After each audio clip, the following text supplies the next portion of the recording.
Dom Clemente Snar nasceu em julho de 1917 e entrou para o mosteiro de São Bento em 1936.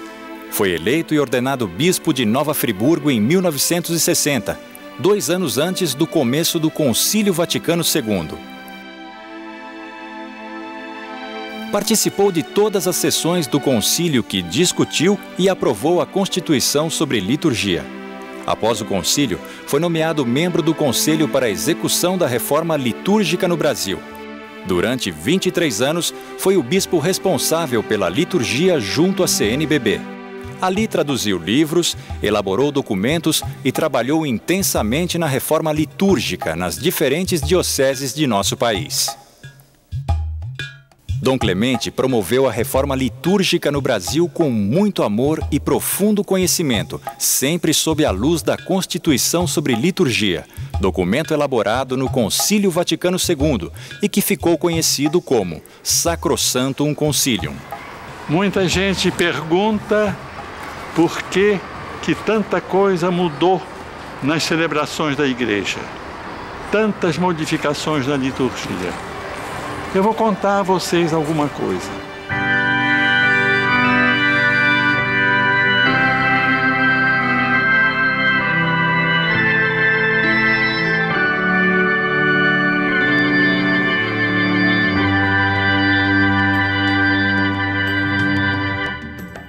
É importante relembrar que a liturgia da Igreja foi reformada totalmente no Concílio Vaticano II.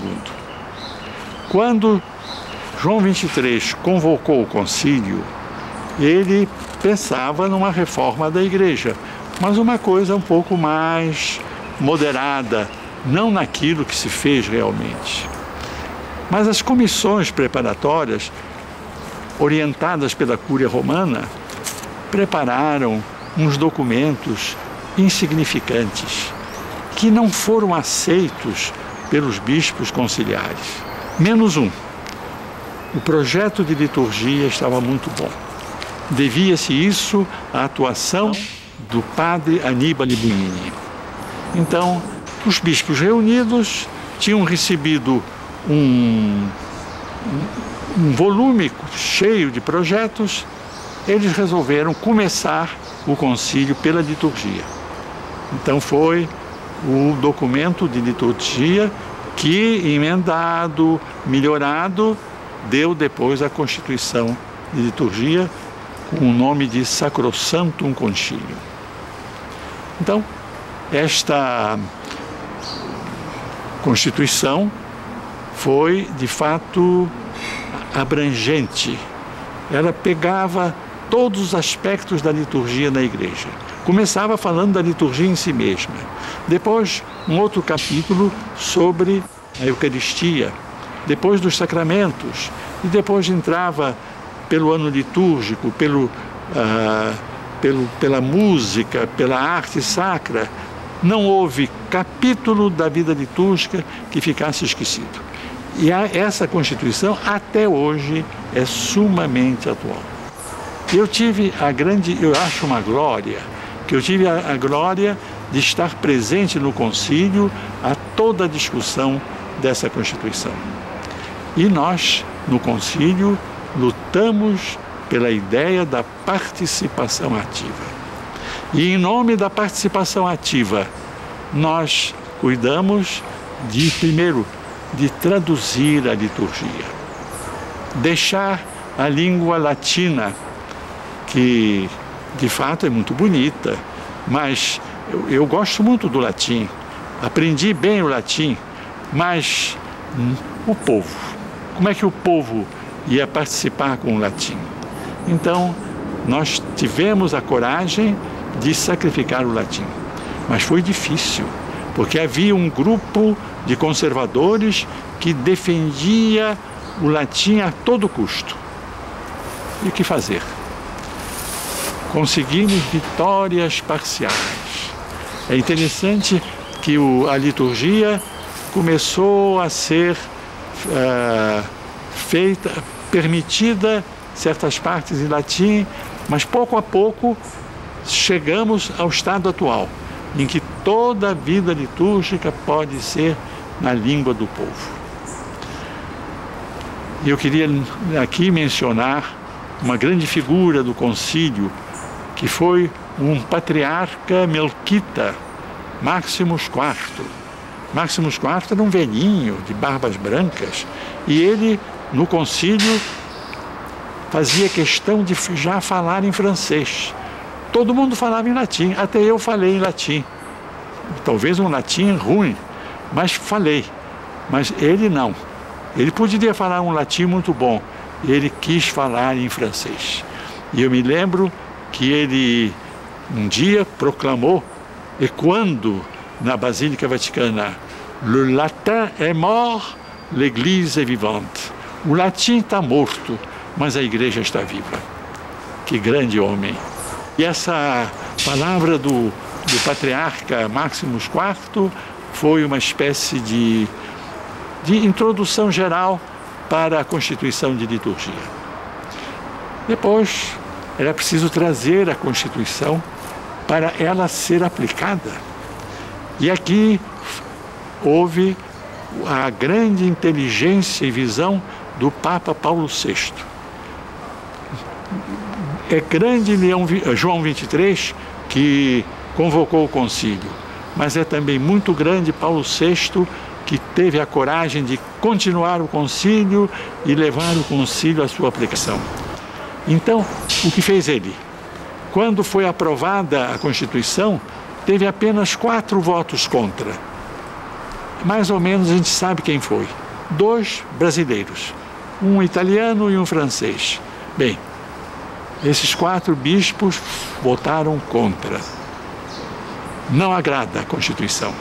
Mas 2.000 e tantos bispos votaram a favor. E Paulo VI não perdeu tempo. Isso se deu no princípio de dezembro e em meados de janeiro ele publicou um documento criando um conselho para efetivar a reforma litúrgica. Havia em Roma uma congregação, a Congregação dos Ritos, mas ele não confiou esse trabalho à Congregação dos Ritos. Ele confiou o trabalho a esse conselho que ele tinha fundado. E ele escolheu a dedo o presidente do conselho, na pessoa do cardeal Lercaro. E aí, o cardeal Lercaro teve poderes para escolher os membros e os peritos que iam trabalhar no conselho. E o cardeal Lercaro escolheu como secretário do conselho o célebre Annibale Buini. E assim foi. O conselho funcionou 5 anos. Depois, o mesmo Papa criou a Congregação do Culto Divino, uma congregação diferente da Congregação dos Ritos. E essa Congregação do Culto Divino é que completou a reforma litúrgica.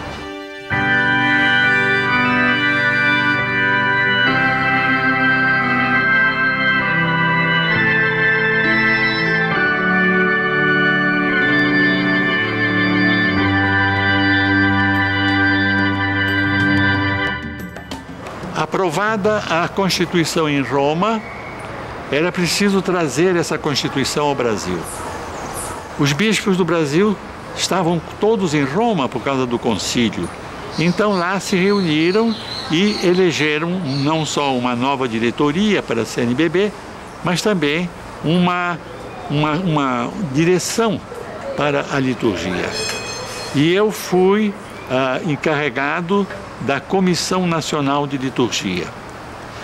Essa missão que eu recebi, eu partilhei com um grupo de bispos, que eram, a gente chamava, eles eram os tenentes, quer dizer, eram bispos auxiliares, não eram bispos de grande diocese. Era Dom Lamartine, bispo auxiliar de Recife, Dom Miele, bispo auxiliar de Campinas, e Castro Pinto, bispo auxiliar do Rio de Janeiro.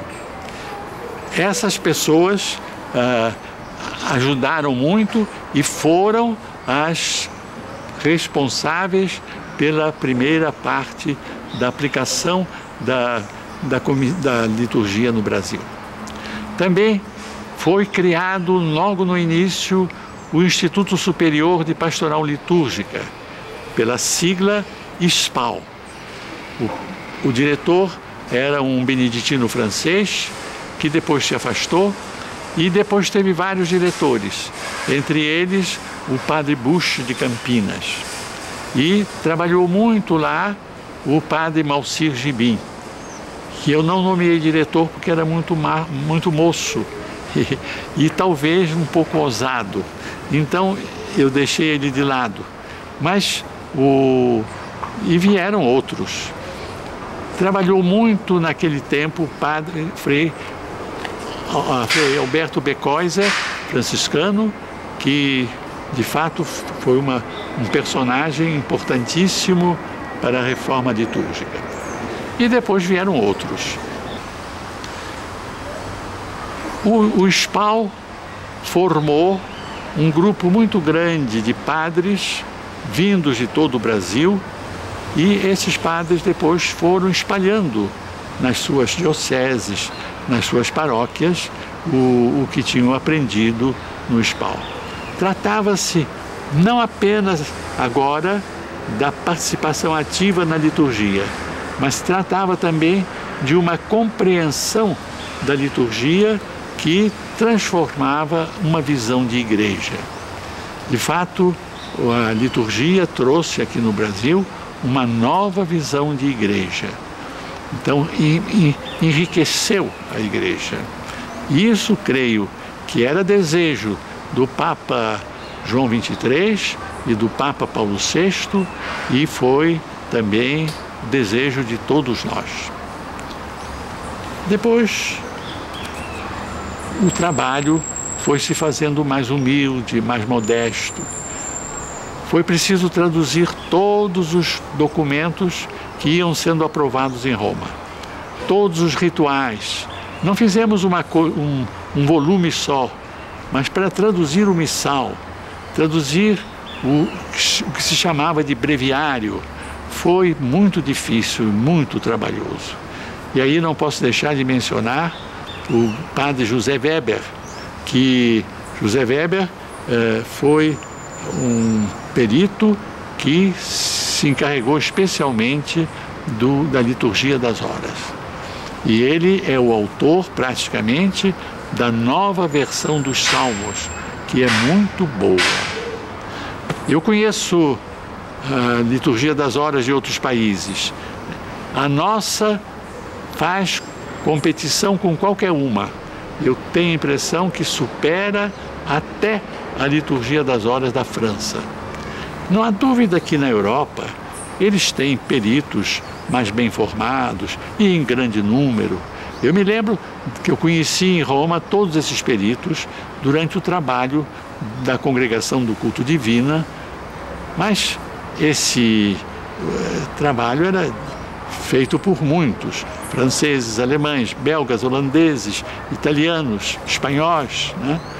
Mas nós aqui fizemos um trabalho mais modesto, mas muito bom. E eu acho que o Brasil pode se orgulhar do trabalho da tradução dos livros litúrgicos.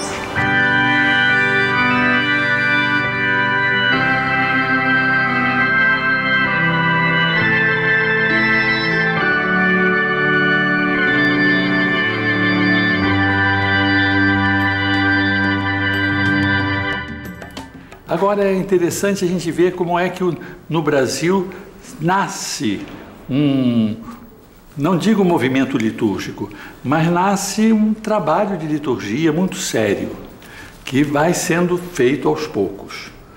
Primeiro, a própria CNBB organizou os Encontros Nacionais de Liturgia. Realizaram-se uns 3 ou 4 em diversos pontos do Brasil.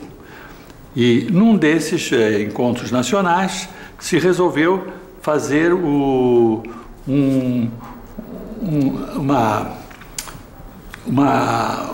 associação de liturgistas, ASLI, que está funcionando há muito tempo e que essa associação ASLI, ela tenha feito encontros regulares. Depois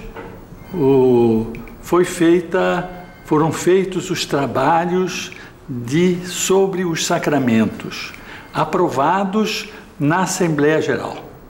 Então, cada vez que as Assembleias Gerais se reuniam, no princípio, havia um documento apresentado pela Comissão de Liturgia que era aprovado pela Assembleia Geral e que se tornava assim um documento oficial da CNBB.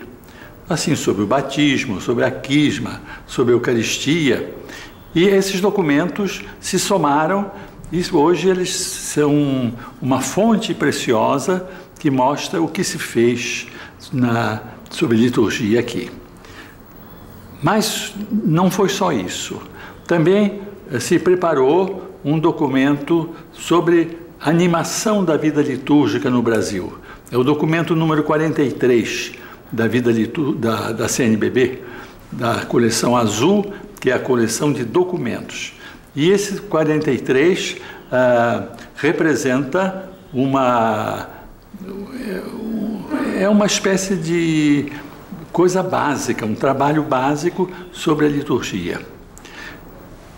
E nós também fizemos as nossas iniciativas. Eu me lembro que em Roma, quando eu ia todos os anos, ou às vezes 2 vezes por ano, estava com o padre Aníbal Buini, ele me falou no seu desejo de fazer um diretório litúrgico para as pessoas rudes. Mas ele não chegou a fazer. Então nós fizemos isso aqui no Brasil. Foi o diretório para missas com grupos populares. Esse diretório não tem nada de errado, não tem nada de muito avançado, foi feito, mas quando ele saiu, infelizmente, o padre Buini não estava mais na direção em Roma da Congregação para o Culto Divino. E o resultado é que os sucessores do padre Buini proibiram o documento. Então nós tivemos de retirar da circulação e, mais ou menos, já tinha tido várias edições. O melhor é que esse documento está aplicado de alto a baixo em todo o Brasil. E não tem nada de extraordinário, mas é, de fato, um documento proveitoso para a vida litúrgica.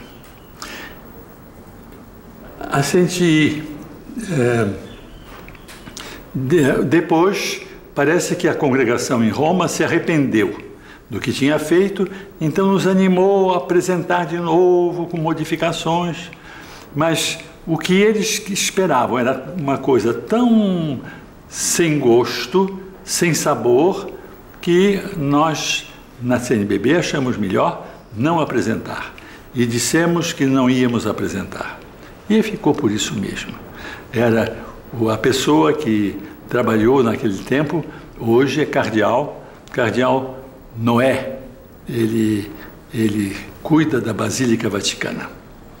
Bem, esse diretório para missas com grupos populares foi o único, digamos assim, ponto em que houve um conflito entre a Comissão de Liturgia do Brasil e a Congregação do Culto Divino em Roma.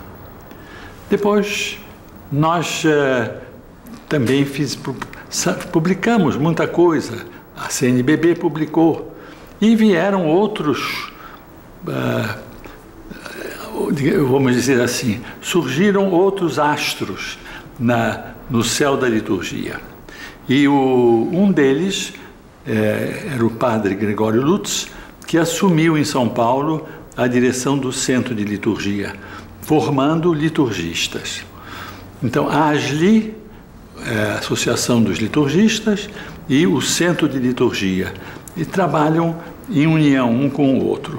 E eles sempre, digamos assim, com elementos predominantemente de São Paulo, e eles assim fazem a promoção da vida litúrgica no Brasil.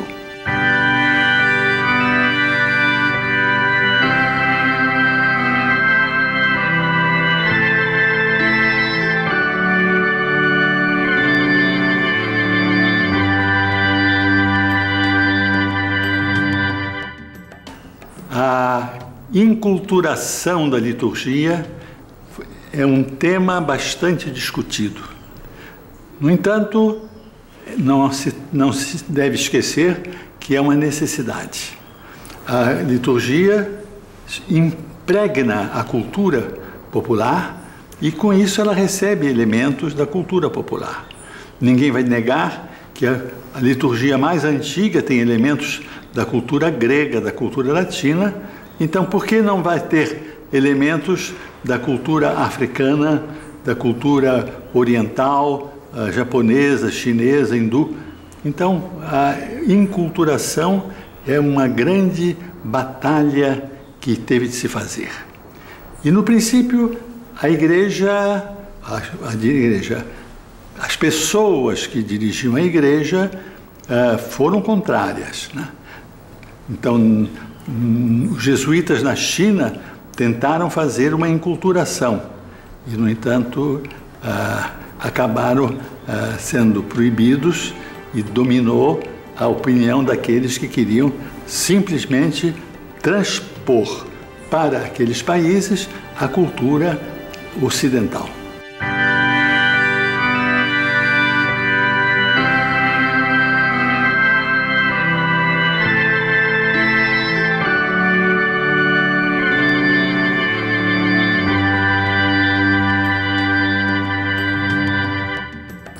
Agora se abre para nós o futuro.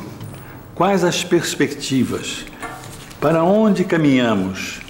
Porque a liturgia, depois de ser trazida, a Constituição ser trazida para o Brasil, a liturgia também cresceu aqui sob uma forma brasileira. E as perspectivas me parece que são essas. Para manter, nós deveríamos seguir mais de perto os livros litúrgicos. Não num sentido servil, não num sentido rubricístico, mas seguir mais de perto, para ter uma tradição também no trabalho da liturgia.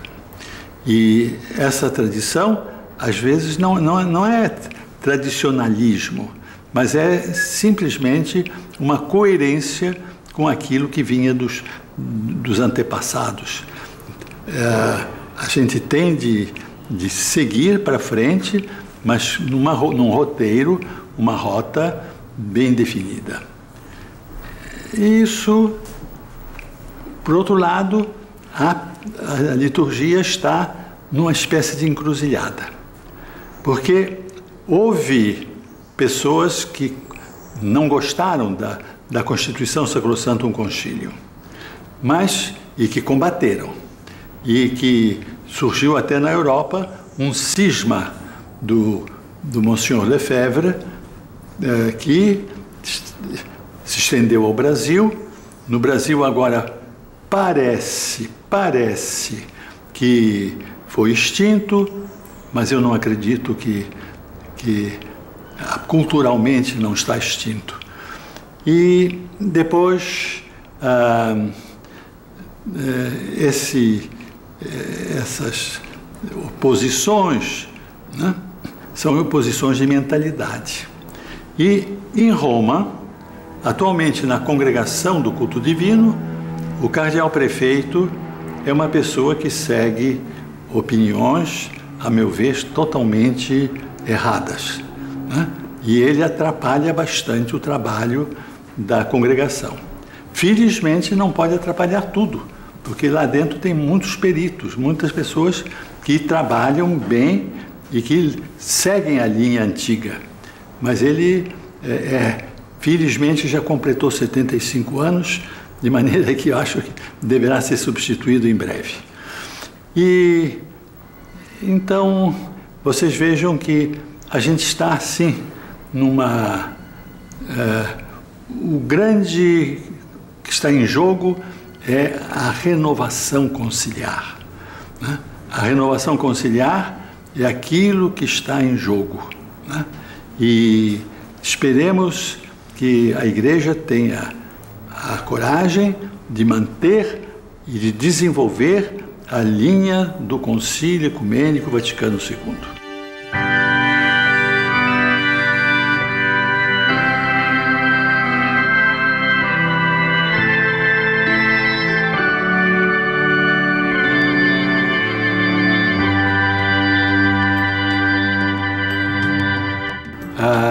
formação litúrgica é muito importante, evidentemente, porque se não há formação litúrgica, não há também vivência litúrgica. Para ter vivência litúrgica precisa haver formação litúrgica. Eu creio que os documentos da CNBB ofereceram a todas as comunidades brasileiras o roteiro para fazer a sua renovação. Nós publicamos, em matéria de liturgia, documentos sobre o batismo, sobre a missa, sobre a confirmação, sobre o matrimônio, sobre a unção dos enfermos, todos os sacramentos. E então já é depois aquele documento sobre a vida litúrgica e outros documentos que foram publicados. Isso é um roteiro para essa renovação também nas bases.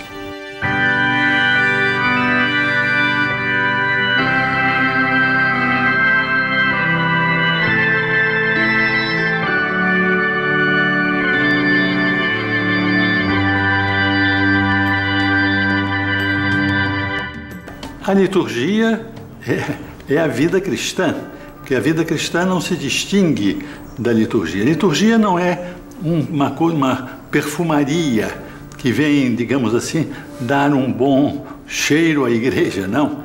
A liturgia é o feijão com arroz da vida da igreja. Então, a verdadeira espiritualidade da igreja tem que ser a espiritualidade litúrgica. Nós falamos em muitas espiritualidades na igreja. Então, cada um pode depois escolher a sua espiritualidade. Mas a liturgia é, para nós, a espiritualidade da igreja.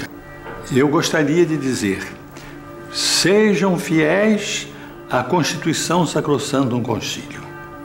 Desenvolvam o que já está na Sacrosantum Concilium, mas não fiquem presos a palavras, não fiquem presos a uma letra, mas desenvolvam para chegarmos a um crescimento da vida litúrgica.